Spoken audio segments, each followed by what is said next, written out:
E muito boa noite. Hoje no Acesso Redvamp nós vamos conversar com um escritor, pesquisador e ocultista, meu nobre amigo Humberto Maggi, que vira e mexe a gente sempre dá um jeito de trazer ele de volta aqui, estando Humberto na Inglaterra, no Brasil, na África. Humberto, seja muito bem-vindo novamente ao Acesso Redvamp, meu nobre. Obrigado, gente. Obrigado por me convidarem mais uma vez aí. Dessa vez eu estou aqui no serviço em Angola, não tem nem um fundo bonitinho aqui para fazer a entrevista, mas vamos assim mesmo. Opa, vamos sim, né? Tipo, as pessoas pensam que esse universo das lives é tudo riqueza, glamour, mas elas se esquecem aqui no Brasil que também é chroma key. Chroma key é um grande segredo da gente. Humberto, desde a nossa última conversa, eu finalmente consegui recuperar um pequeno tesouro mágico. Eu acho que você conhece, né? Ah, sim. E eu posso te falar, cara, assim, eu lembro de quando eu li a primeira vez e agora relendo ao longo desses últimos meses, seu livro tem sido um dos meus melhores amigos e uma das melhores companhias na hora das pesquisas. Ah, que bom, né? Mas, A questão é essa mesma, né? Quando trato um tema, eu procuro sempre esgotar toda a bibliografia que tem sobre o assunto, trazer a coisa assim, né, bem mastigada para as pessoas assim. Então, né, a gente fica feliz assim quando, quando alguém aprecia. opa, com toda certeza. E aqui a gente aprecia, a gente mostra para as pessoas, a gente cita na bibliografia, indica a leitura e sempre que possível a gente traz quem escreveu aqui para fazer perguntas e ampliar, levar o tema sempre mais variáveis, mais marcadores e enriquecer esse assunto, né? Os Diamonds, principalmente, são um tema que, cara, estão aí na minha vida há mais ou menos umas 2 décadas e, e assim, me fascinam pelo esplendor, pela riqueza e por sempre a gente encontrar algo no passado, sempre algo mais interessante, sempre quando a gente vai olhando para trás, a gente vai voltando no tempo, Humberto. E nesse seu livro, onde você nos apresenta alguns ensaios basais, fundamentais para a gente poder apreciar, entender um pouco melhor, eles ficam ainda mais ricos. E a nossa primeira pergunta, nobre amigo, eu queria te pedir para você falar um pouco dos Diamonds, das suas origens, na verdade, dos primeiros registros, né, quando as pessoas começam a mencionar a existência deles, os seus feitos, as suas realizações.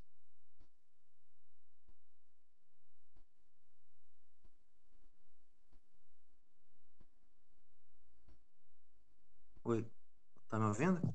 Opa, tô sim. Ah, tá, não, eu tinha dado uma congelada aqui. Então, o que acontece? São duas coisas que a gente tem que ter em mente, né? Existe toda, quando você usa o termo diamond, né? Existe toda uma história, uma etimologia sobre o termo, mas esse termo ele está se referindo a realidades, né, espirituais, mágicas que são universais, né? Então, a gente pode fazer uma história do termo e, né, mas tem que ter essa questão sempre presente na mente, porque em outras culturas você também vai ter seres espirituais de várias categorias e tal.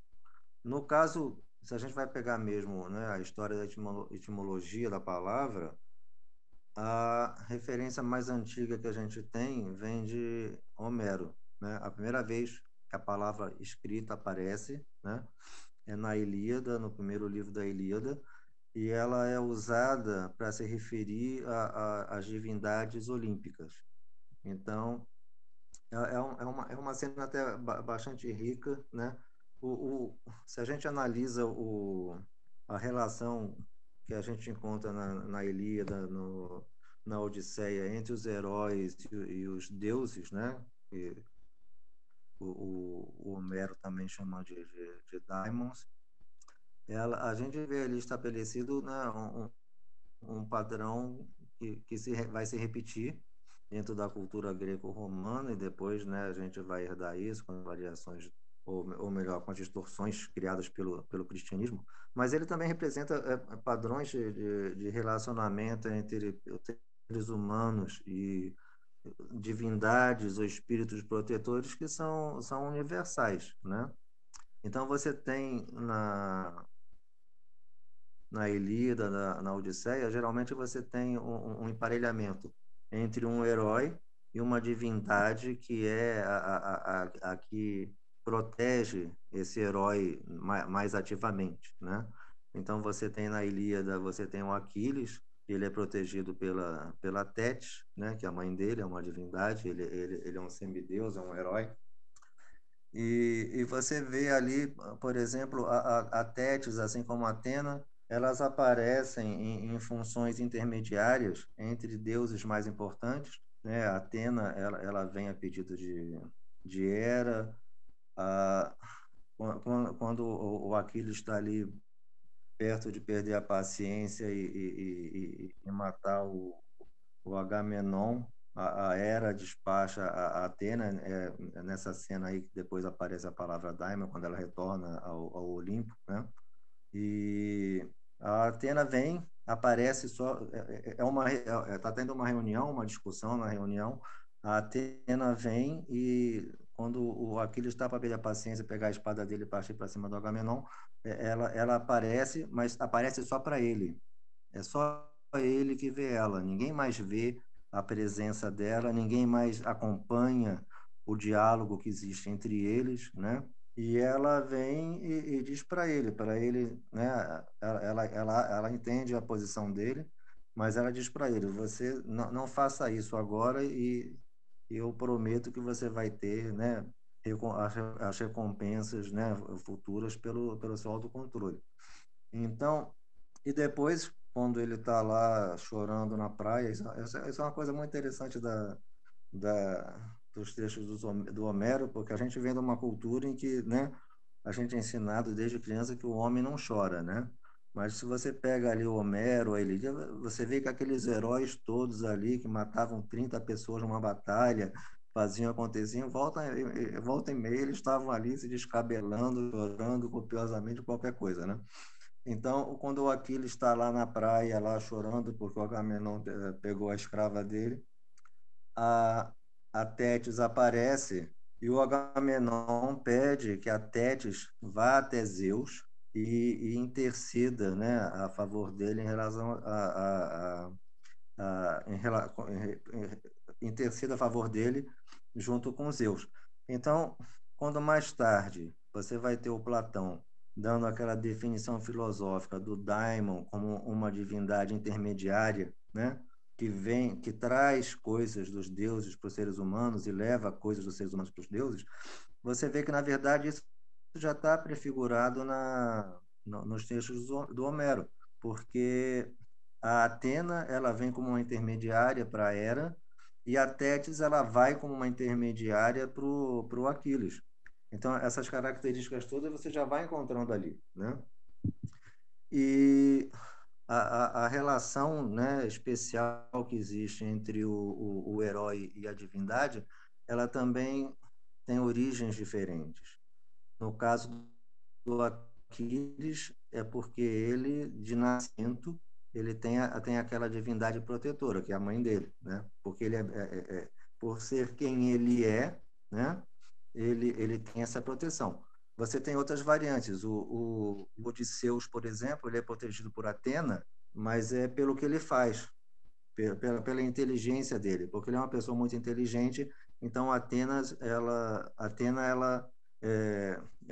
ela tem simpatia especial por Odisseu. Então, a protetora, né, pessoal do Odisseu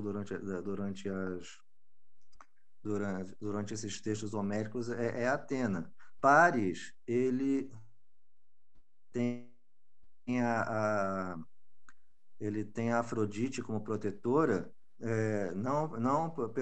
pelo que ele é como, né, filho de alguém, pela posição que ele tem no mundo, ou pelas suas qualidades, que nem Odisseus, ele tem a proteção da Afrodite por alguma coisa que ele fez, porque ele escolheu ela no julgamento, né, o famoso julgamento que dá origem àquela confusão toda da Ilíada.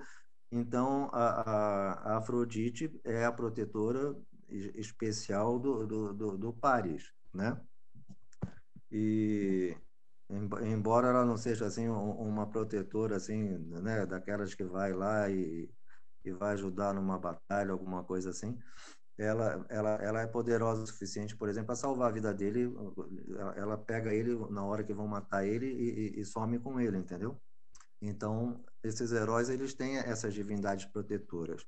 E quando mais tarde você vai ter, né, principalmente no cristianismo, eles vão começar a inventar aquela história que você tem um daimon bom e um daimon mau, né, um anjo e um demônio que acompanha a pessoa, parará, papá. Você já encontra isso também lá no Homero, porque muitos desses heróis, eles têm uma divindade que protege eles, mas eles também têm uma divindade que persegue eles, né? Então, existe o bom daimon e existe o mau daimon, já prefigurado ali no texto do Homero. O Uhum. Paris, porque ele escolheu a Afrodite, ele fez a história toda ali, basicamente, o motor da história toda é a Atena e a Hera querendo se vingar do Paris, porque ele escolheu a Afrodite ali no julgamento, né?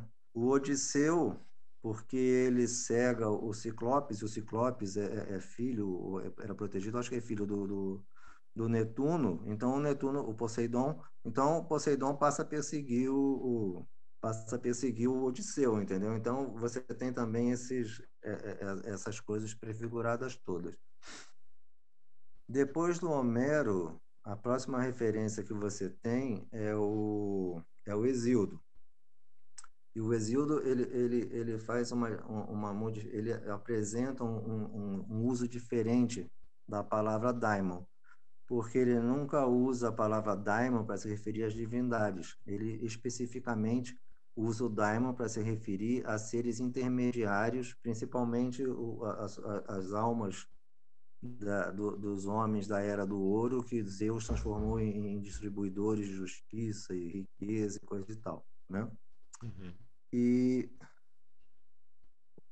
os estudos etimológicos, eles vão buscar lá atrás na cultura, nas culturas indo-europeias, né, a raiz, né, etimológica da palavra é considerada que significa daimon é uma divindade de riqueza, princípio, né? Mas outras coisas relacionadas com essa distribuição é o destino da pessoa e coisas assim, né?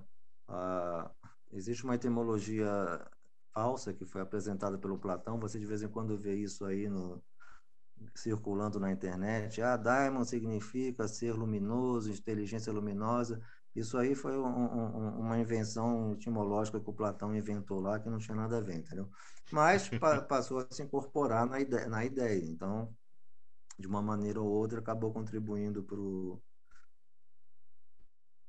Então, com o Exildo, você já tem essa diminuição, vamos dizer assim, no uso da palavra do daimon, né? Já não está mais se referindo à divindade, está se referindo a seres intermediários, e o Platão pega e vai nessa vertente, né? O Platão, ele define o daimon como uma inteligência intermediária entre os deuses e os homens e tal.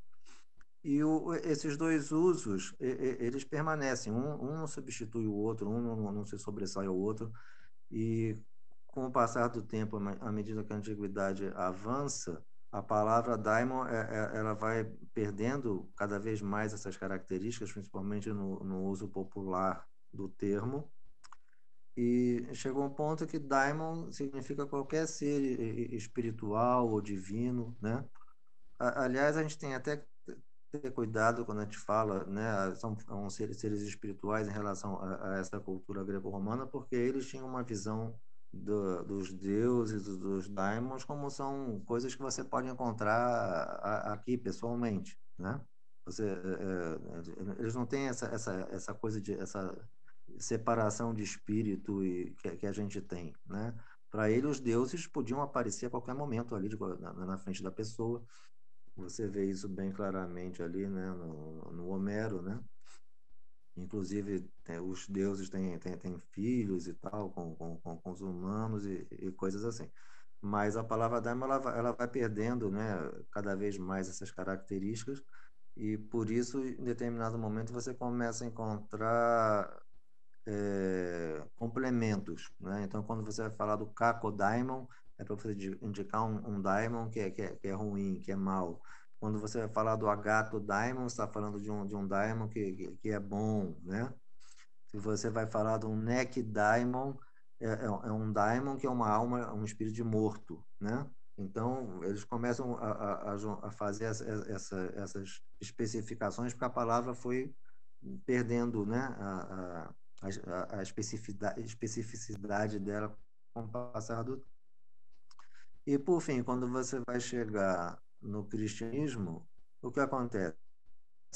Já existia antes, no próprio paganismo, né, uma série de revisões críticas, começando com o próprio texto do Homero, porque eles começavam a dizer, não, isso aqui não podem ser divindades, porque esses deuses do Homero, né, eles traem, eles fazem sexo com todo mundo, eles matam, né? Então ele fala, isso chegou uma hora que alguns filósofos começaram a achar que isso aí não estava de acordo com a ideia de uma divindade, né? Então eles começaram a dizer que alguns filósofos começaram a dizer que na verdade essas narrativas não eram realmente sobre os deuses, mas eram sobre os daimons, que seres intermediários que eles sim é que fazem essas coisas e tal. E o cristianismo veio na sequência, né? Já misturou isso com aquelas histórias todas lá de anjos caídos e não sei o que, não sei o que lá.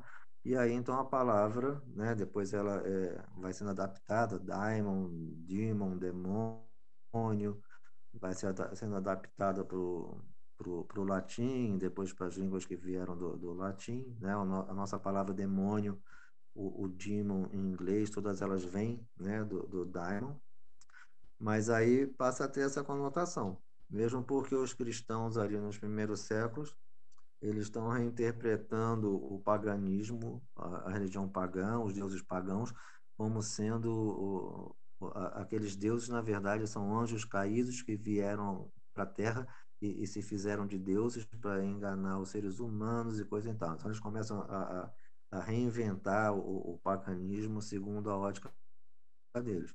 E a palavra, então, fica com essa conotação negativa, né? Ela chega até a gente aqui.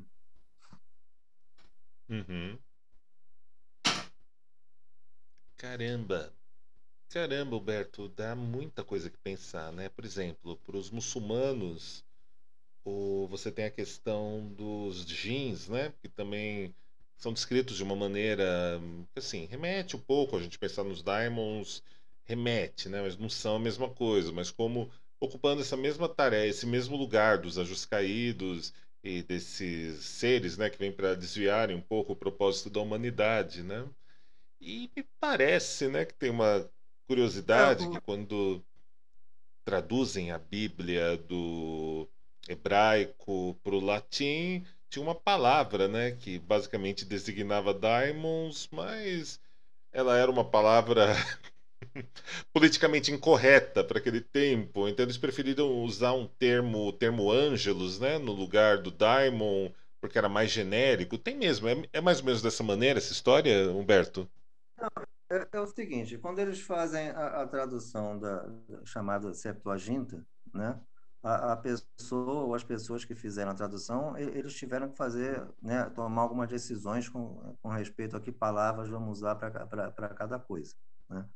Então, eles pegaram a palavra daimon e utilizaram ela geralmente para indicar deuses, né, estrangeiros, seres que de alguma maneira recebiam algum tipo de cultuação, né, nos povos, né, fora do judaísmo. E para traduzir a palavra malak, né, mensageiro, eles pegaram a palavra angelos que também significa mensageiro. Aparece, inclusive, em Homero a palavra, quando se refere aos mensageiros que vão lá levar uma mensagem aos reis e coisa e tal. Então, eles fizeram essa escolha. Essa escolha também foi determinante na maneira como, né, a palavra foi se desenvolvendo depois no cristianismo. Com relação aos jeans, o que acontece? O, o islamismo, né, o Corão, ele é basicamente uma reinvenção em cima do Antigo Testamento, né? Ele pega os mesmos personagens, então você tem lá histórias de Salomão, de Moisés, Josué, eles recontam essas histórias, né, muitas vezes com variações interessantes, e então, a influência deles é muito mais vinda do judaísmo. E o judaísmo mesmo, ele rejeitou a ideia do anjo caído. O Talmud ele vai descrever os shedins, né? Os demônios, como a gente costuma mais, geralmente traduzir, como sendo uma terceira categoria. Né? Então, você tem os anjos, que para o judaísmo não caem, né? Você tem os demônios, que são intermediários entre os anjos e os seres humanos, e você tem os seres humanos. E no Talmud, você vê que muitas vezes esses Shedim, eles têm atitudes positivas em relação ao ser humano, né? Você tem ali no Talmud, tem muitas vezes os rabinos dizem, eu aprendi isso do Shedim tal, ou da rainha dos Shedins me ensinou isso, e tem histórias de Shedins de Shedins que ajudam os rabinos, e eles consideram então que eles são uma categoria intermediária que inclusive não são eternos, eles têm um tempo de vida, né? Eles morrem depois de passado um tempo. O Asmodeus ele tem muitas vezes um tratamento positivo no Talmud, né? O Talmud diz que o Asmodeus ele frequenta a academia celeste e também frequenta a academia terrestre, né, onde se estuda a Torá. Então, eles têm é uma visão assim que não é assim radicalizada de que os Shedins são todos maus, né? E o Jin do islamismo segue a mesma coisa, né? Eles não são anjos, eles são uma categoria intermediária e alguns são bons, alguns não são. Alguns aceitaram o islamismo, se tornaram de islâmicos, outros rejeitaram, né? E aí você tem histórias sobre isso depois nas Mil e Uma Noites e tal. Nesse último livro que eu lancei, o Salomão, Lenda e Literatura, né? Eu trato, né, um pouco dessa questão dos jeans na, na introdução, e depois tem ali os textos que eu selecionei do Talmud e da. Você tem, né, esse tratamento todo que é dado aos jeans, né? E você vai ver depois, por exemplo, em relação aos modelos, mais tarde, já ali pela Idade Média, entre alguns cabalistas que consideram que o Asmodeus é um Shedim, um Shed, que aceitou a Torá. Então, seria, né, não seria errado você ter relações com Asmodeus, porque ele vamos dizer assim, é um Shed, um demônio judeu, né? Seguindo mais ou menos o que estava lá no Talmud. No Zohar, por exemplo, existem muitas e muitas referências ao livro que o Asmodeus deu ao Salomão. Então, você tem, isso aqui no livro que o Asmodeus deu a Salomão, está escrito isso, ensina aquilo, né? Então, existe uma visão assim mais positiva desses espíritos, tanto no judaísmo quanto no islamismo. Eles consideram, então, né, para resumir, uma categoria intermediária, eles não aceitam essa ideia do anjo caído no judaísmo, e existe vamos dizer, essas brechas todas aí para que a pessoa possa, de alguma forma, né, se beneficiar desse contato. Uhum. Caramba, cara, isso amplia deveras, né? Amplia deveras o tema.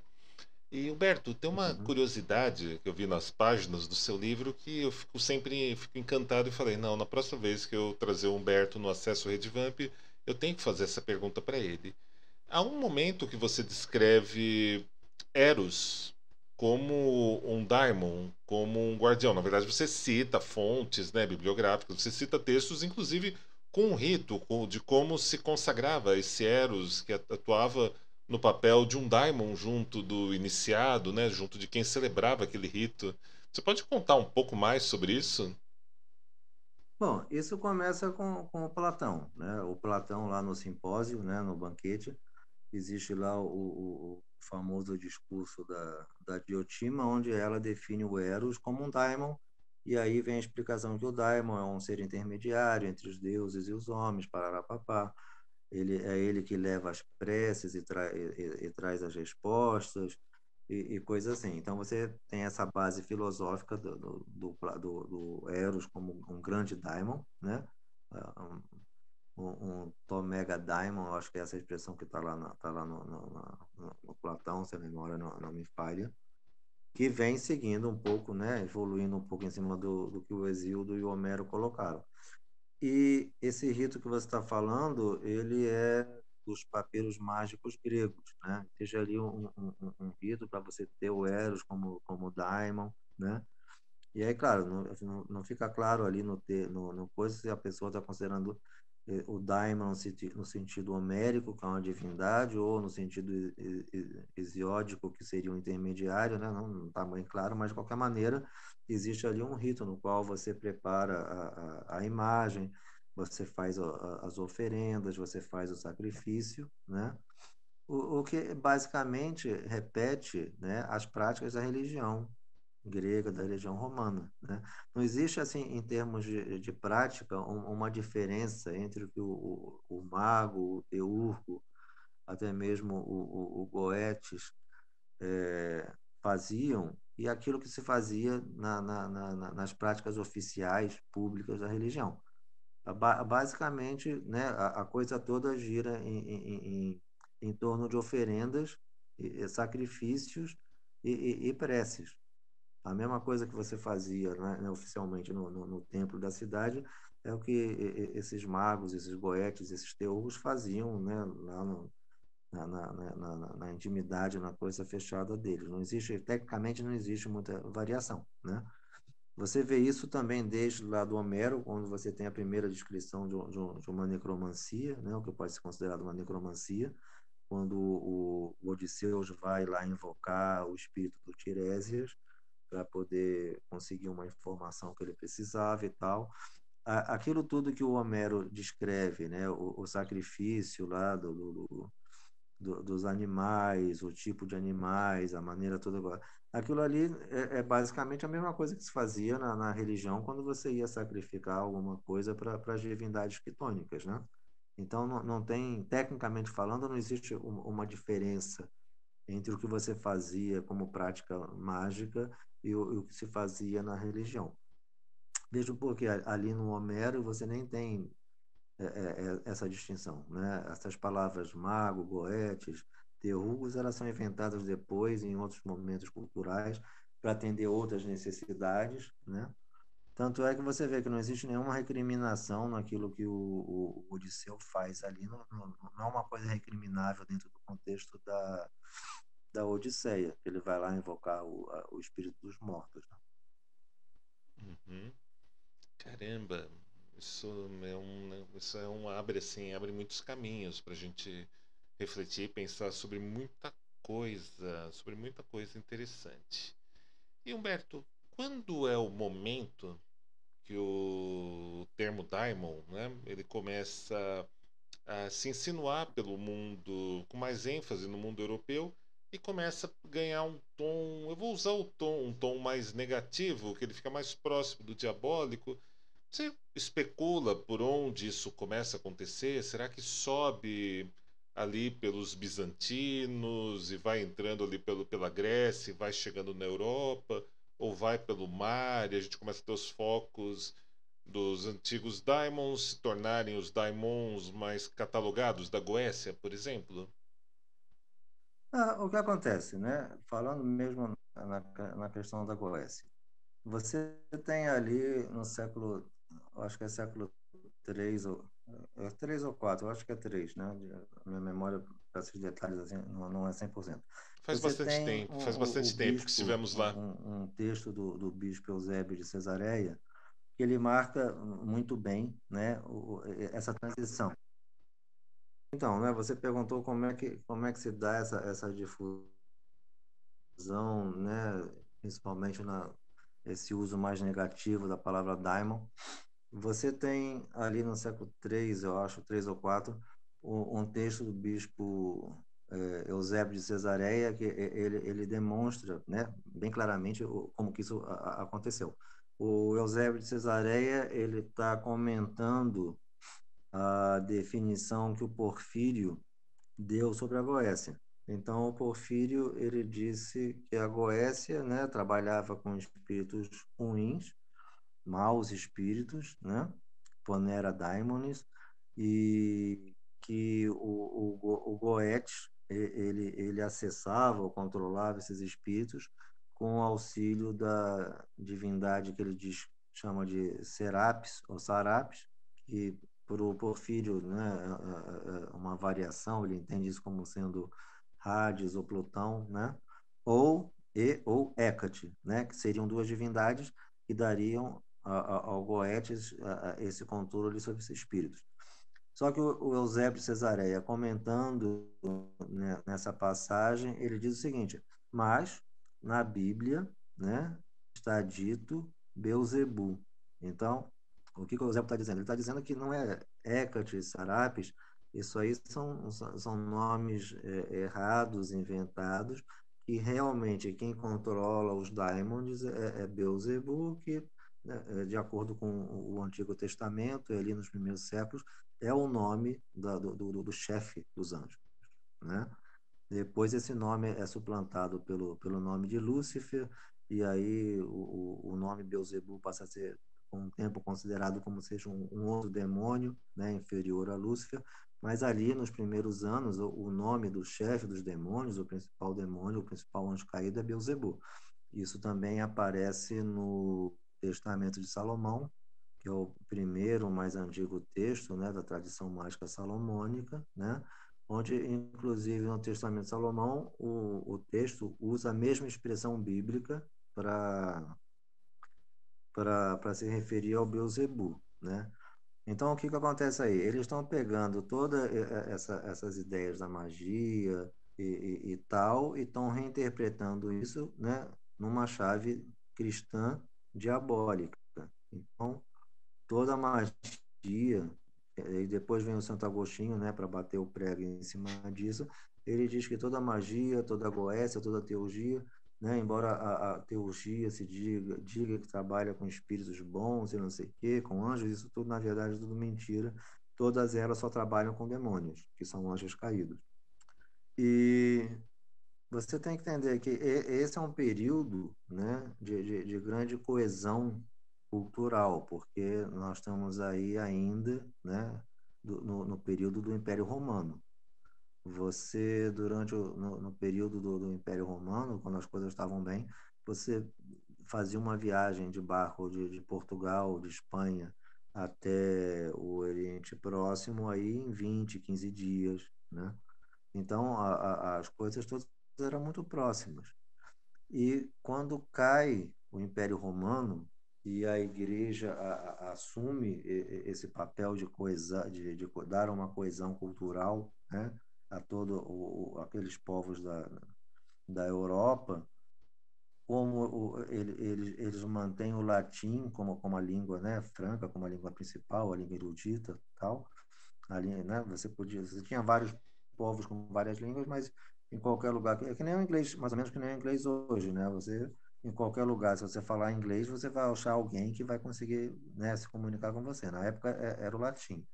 Então, como a igreja tem esse uso da palavra daimon, que já, né, começou a vir lá da tradução da Septuaginta, e ela tem essa hegemonia cultural na Europa toda, então, obviamente, que é isso que vai dar o tom ao uso da palavra que nós temos até hoje, né? Uhum. É uma extensão bem ampla.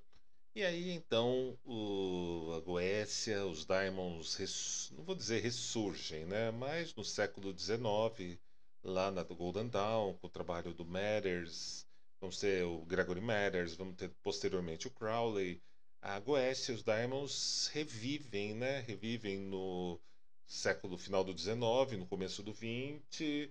Eles herdam algumas visões de que podiam ser facetas, fragmentos dos pensamentos, de tudo que estivesse na nossa cabeça, enquanto outros vão abordar de uma maneira como eles sendo entidades com numa realidade à parte que são acessadas, né, pelos magistas. Você pode contar um pouco para a gente sobre esse momento, Humberto? Então, o que acontece? Não existe, na verdade, uma ruptura, né? Porque essa corrente mágica, vamos dizer assim, da magia salomônica, né, focada na invocação né, dos Daimons, a gente tem que ver que, né, esses textos todos mágicos que vêm, né, desde o final da antiguidade até o século XIX, eles eram, né, pelo menos até o século XVIII, eram majoritariamente escritos em latim, né? Então, isso é uma corrente subterrânea, vamos dizer assim, que nunca cessou, né? Nunca desapareceu, mesmo porque o número de manuscritos que a gente tem da Chave de Salomão e tal, eles mostram que havia uma difusão, né, constante desses materiais. O que acontece ali nesse período da Golden Dawn é que como o MacGregor Martins ele se dedicava né, a traduzir grimórios e publicar, né, ele fez a tradução da Chave de Salomão, né? A gente costuma dizer que ele traduziu a Goécia, mas na verdade essa expressão está equivocada porque esse livro da Goécia ele foi escrito em inglês originalmente, os manuscritos são todos em inglês, não existe nenhum manuscrito da Goécia, do Grimório chamado Goécia, né, em latim ou qualquer outra língua, né, porque isso ali foi uma sequência de traduções, né. Você tem a pseudomonarquia Daimonorum, que está escrita em latim, né, aí ela foi traduzida e publicada naquele livro, a Descoberta da Feitiçaria, traduziram então ali para o inglês, né? No livro ele diz que esse livro já não é manuscrito, né? A Descoberta da Feitiçaria, Discovery of Witchcraft, ele não é manuscrito, ele foi publicado, né, em imprensa, mas ali ele diz que tirou essa descrição da pseudomonarquia de um manuscrito. Então, alguém traduziu a pseudomonarquia do latim para o inglês e o Scott pegou e colocou, alguém colocou como anexo na descoberta da feitiçaria, né? E aí, no passo seguinte, alguém pegou, era basicamente um catálogo, né, com o nome dos espíritos, dos demônios, dos daimons, pegou esse catálogo e criou um grimório, né, em cima desse catálogo. Pegou trechos do Heptameron, trechos de outros grimórios e montou isso que a gente chama o grimório que se chama Goécia. Então, tecnicamente falando, o Matters não traduziu. Ele simplesmente pegou o manuscrito e editou o manuscrito, né? E esse manuscrito caiu na mão do Crowley. O Crowley diz que ele tinha pago ao Matters para fazer a tradução, mas tem vários estudiosos aí que dizem que não. O Crowley pegou esse material em algum momento, provavelmente naquela confusão toda que teve lá na Golden Dawn, quando ele estava lá agindo de, entendeu? Parece que, né, essa história que ele pagou o Matters para traduzir está errada mesmo, porque não é nenhuma tradução, né? Uma coisa que eu tenho curiosidade de saber é quem fez as ilustrações da edição do Crowley. Porque talvez tenha sido a esposa do Matheus, não sei, mas não existe nenhum registro assim dizendo quem fez os desenhos e tal, porque eu tenho nesse livro que eu publiquei, né, a Goécia, História e Prática, eu coloquei tanto a imagem dos sigilos originais dos manuscritos, quanto esses que a gente tomado que vem na versão do Crowley Matters. E você vê ali que tem vários deles tem mudanças, tem variações. Esse círculo em volta também não existe nos manuscritos. Isso aí o Crowley e também o Dr. Wood na versão dele colocaram, isso não estava no original. Esses sigilos não têm esses círculos em volta, né? Mas eu tinha curiosidade de saber quem foi que fez, né, com certeza, a arte dessa edição do Crowley aí, mas não está registrado em lugar nenhum, né? Uhum. Caramba, sempre que você passa por aqui, você lança um novo mistério, né, meu Você está nobre aí? amigo? Isso. Eu acho isso muito legal, essas descobertas que você compartilha sempre. Roberto, agora uma questão com uma resposta mais solta, mais imaginativa. A gente passeou pelos Hum. Daimons desde os tempos do antigo mar Egeu, passeamos pelos tempos que eles entram no cristianismo, falamos sobre os Daimons, dialogamos paralelos, né, entre Daimons e Djinns, respeitando as identidades de ambos. Chegamos no 19, no 20, por essa ampla tradição subterrânea que carrega essa sabedoria aí bem antiga. Como o Humberto Maggi, o pesquisador, o ocultista, o escritor, imagina que Olha pode só, ser a tu nossa cortou relação tudo com os aqui. Daimons agora, nesses próximos tempos, né? No futuro, num futuro próximo. Você já é um tema que você já pensou a respeito? Como pode se desdobrar? Como pode ser? Como pode acontecer num futuro próximo? Então, por exemplo, o Crowley, que tinha uma visão, né, bem mais abrangente do conceito do que ele chamava, né, Sagrado Anjo Guardião, Santo Anjo Guardião, do que muita gente aí hoje tem, né? Se você vai no último livro dele, o Médico da Utias, você vai ver que ele tem um uso bastante amplo, né, pro termo. Ele, em outras passagens, ele considerava que a aquisição dessa capacidade, né, o conhecimento, a conversação com o Santo Anjo Guardião, que nessa visão aí mais amadurecida dele pode ser entendido como a capacidade, né, de se comunicar com seres espirituais, era o próximo passo da humanidade, né? Porque historicamente isso vem, né, desde os primórdios do que a gente conhece da pré-história e o que a gente observa em sociedades que ainda são hoje consideradas como pré-históricas, né? O que é uma sociedade pré-histórica? É uma sociedade que não desenvolveu, não adotou a literalidade, então, obviamente, né, se não tem escrita, não tem história, né? Então, você tem ainda tribos, sociedades que vivem assim. Mas o que você percebe nesse período todo é que essa capacidade, ela é sempre a capacidade de indivíduos isolados. Não é uma capacidade assim de todo mundo, né? Não era todo mundo que era o xamã da tribo, uma pessoa era o xamã da tribo. É ele que conversava com os espíritos e não sei o que lá, ou às vezes era um pequeno grupo, né? Então o Crowley, ele achava que nesse, né, novo éon, nessa próxima etapa, isso aí ia ser uma coisa que ia ser desenvolvida, né, por todas as pessoas. E realmente você vê hoje uma difusão, né, muito maior, né, de pessoas interessadas, pessoas que praticam. Se você acompanha aí o Facebook, os grupos, tem grupos, né, dedicados inclusive só a Goécia, coisa e tal. Você vê que é uma prática que está assim cada vez mais disseminada. Tem seus aspectos positivos, tem seus aspectos negativos nesse processo, né?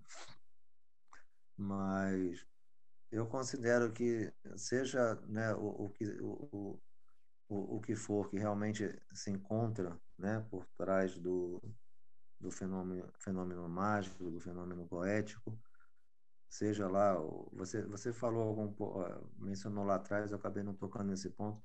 Algumas pessoas consideram que são, né, coisas mentais, outras consideram que são, né, realidades objetivas, né, os espíritos realmente existem. Dentro dessa nossa cultura mágica, isso também teve uma influência forte do Crowley, porque na introdução do livro da Goécia, ele publicou lá aquele texto dele, ele tinha escrito alguns anos antes, algum tempo antes, né? Que é chamada Interpretação Iniciática da Magia Cerimonial, onde ele interpretou a Goécia como sendo uma forma de se acessar, né? Capacidades da mente, né? Os sigilos, os demônios estariam relacionados com a mente humana. Mas ele mudou radicalmente de posição e mudou em bastante pouco tempo. Nesse meu livro sobre a Goécia, né, eu até conto essa história toda, né, esse processo todo dele, porque ele escreve esse texto numa fase que ele estava aí desencantado, cético, uma mentalidade científica muito mais, né, muito mais cerrada, né, mas depois da experiência lá da recepção do livro da lei, ele vai mudando e no final da vida dele ele está dizendo ali no Magical Without Tears, né, claramente que, por exemplo, o anjo guardião é uma entidade objetiva. Ele existe fora dele, fora da gente, né? Então, ele mesmo, né, que é o principal difusor dessa visão psicológica do fenômeno mágico goético, ele mesmo depois mudou de ideia. Porque não dá peso de verdade nem a uma posição nem outra, mas é interessante notar que ele que defendeu essa ideia, propagou essa ideia, depois mudou de posição. Mas, então, independente do que seja, né, é uma prática que tem seus perigos, né? Tem seus riscos, mas ela tem um potencial de enriquecimento da vida humana, da pessoa, muito grande. E então eu acho que se você junta, né, o que está acontecendo historicamente com essas ideias do Crowley, a gente aponta para uma difusão cada vez maior disso, né? Eu acho que é um processo irreversível. Essa ideia do xamã, do mago, que é um ser assim, né, especial, é o único que tem, não sei o que, a tendência disso é cada vez desaparecer mais, né? Uhum. Caramba, assim, a gente pensa, dá pra gente pensar muita coisa, muita coisa. Humberto, agora vamos a uma pergunta mais assim, mais focada no Humberto Maggi. Humberto, você está sempre escrevendo, sempre criando livros novos, brindando a nossa comunidade com trabalhos impecáveis. O que tem por aí já de projeto novo que está aí no seu desktop, na sua mesinha de trabalho? Que você anda a preparar aí para futuros lançamentos? Pode contar alguma coisa? Se não puder, a gente faz mistério também. Não, podemos falar, não tem problema nenhum. O meu ritmo de escrever agora diminuiu bastante porque eu voltei a fazer faculdade, né? Então, a faculdade está me tomando muito tempo, né? Mas na outra vez eu tinha comentado com você, né? Eu estou trabalhando numa tradução do Picatrix, tem um livro, né? Saiu agora pela Via Sesta, esse livro da Rainhas da Quimbanda, né? Mas eu tenho um que deve sair para o ano que vem, em inglês primeiro, depois vamos ver em português, que já é um estudo histórico mais aprofundado da Quimbanda. E eu tenho um projeto que está indo também bem devagar, que se chama Fontes da Tradição Cipriânica, que é um estudo histórico das fontes dos textos, né, relacionados a São Cipriano. Os textos originais, né, os 3 textos gregos, né, então faz uma análise histórica do conteúdo e tal. Esse está indo devagarzinho, né? E tem alguns tesauros aí pela metade para terminar, o Tesouro 7 está aí pela metade, mas tá meio complicado, né? De levar tudo à frente ao mesmo tempo, principalmente agora com a faculdade tem que tomar tempo, né? Mas, a princípio, então tem o Picatrix, tem esse estudo histórico da Quimbanda, tem esse outro estudo histórico do Cipriano, que é o que está mais ou menos aí avançando. Uhum. Cara, quanto conteúdo bacana que vem por aí. Esse do Picatrix eu já tô na fila. Se for ter financiamento coletivo, sou o primeiro ou o segundo a comprar esse exemplar Ah, quando você lançar. vou lançar pelo Clube dos Autores mesmo. Vou Como? lançar pelo Clube Clube, dos opa. Autores mesmo, que é mais simples. Pô, bacana. Cara, a gente vai estar lá, vamos estar lá apoiando, prestigiando. E Humberto, para o pessoal conversar com você, encontrar mais do seu trabalho, você está com um site, você está com alguma página? Como eles te localizam, você e seus Ah, trabalhos nas redes sociais? eu tenho uma página de autor no Facebook, né?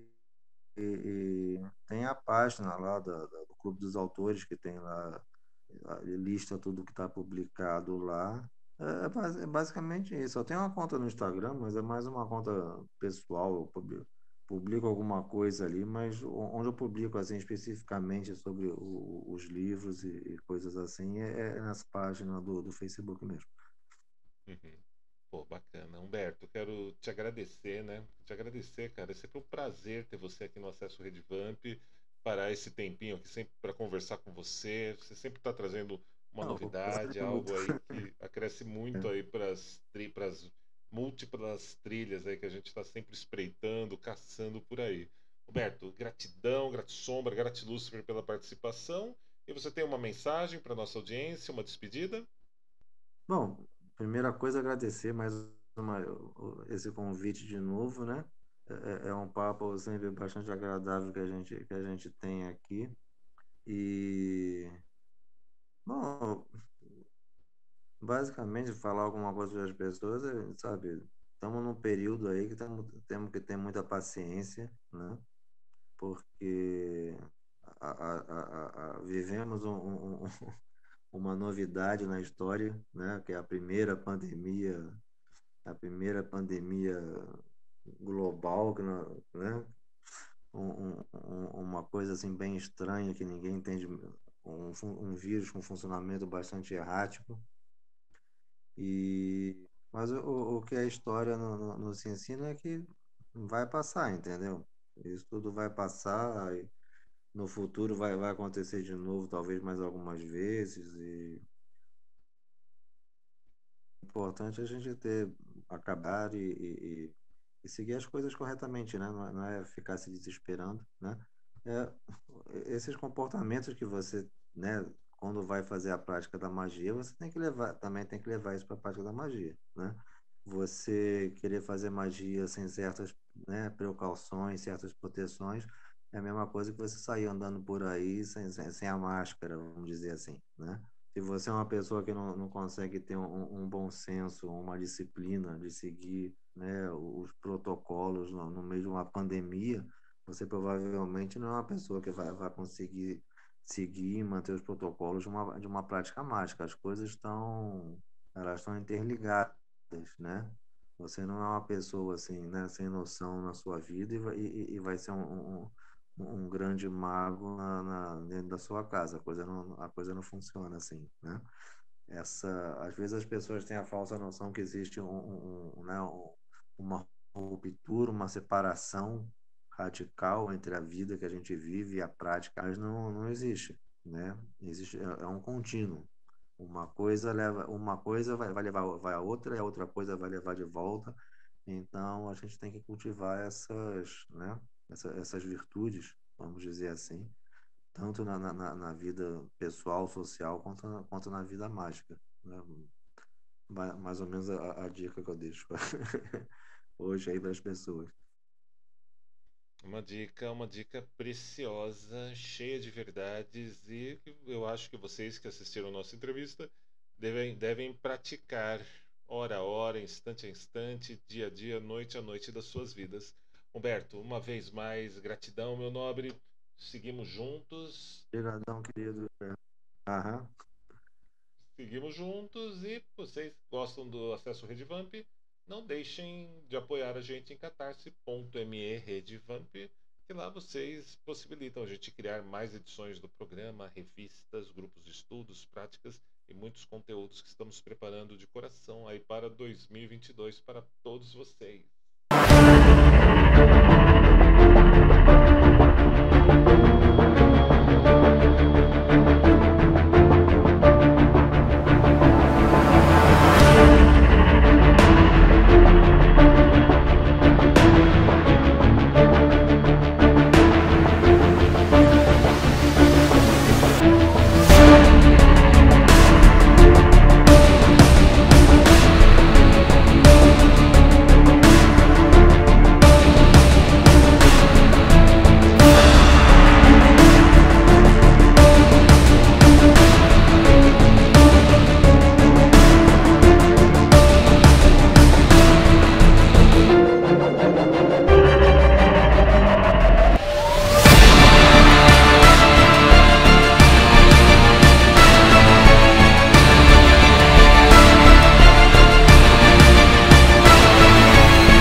Se você gostou deste vídeo, deixe um curtir, compartilhe com pessoas afins e visite sempre o nosso portal redevamp.com.